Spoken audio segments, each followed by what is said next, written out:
Aylıq maaş alırsan, hər dəfə o aylıq maaşı kartdan çıxardanda, yəni nəqd alanda, Allah çox şükür sənə, indi sən getirdin bunu. Maaşdır deyə arxalanma ki, o var da yox. Onu hər dəfə təzə yetirir sənə, özü yetirir sənə. Hər dəfə təzə ruzudur o.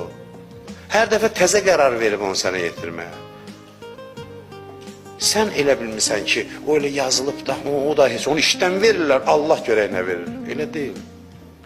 Heç kəs heç nə vermir insana. Heç kəs heç nə vermir. Belə olsan çox qüdrətli olacaqsan, güclü olacaqsan. Təvəkkülün mənası bilirsiniz nədir? Allah sonsuz qüdrətini deyib bəndən verdim sənə, sənin ixtiyarındadır. Mənim qüdrətimdən istifadə elə necə istəyirsən. Görün nə böyük bir gücdür bu. Adam çox qüdrətli olur. Bu sözü mən indiyəcən deməmişəm, deyim. Bəzi insanlar var o qədər qüdrətlidirlər ki, gərək diqqət eləsinlər ki, qüdrətlərindən kiməsə zərər dəyməz. Hey, bunun özləri qüdrətlərini cilovlamaqla məşğuldurlar.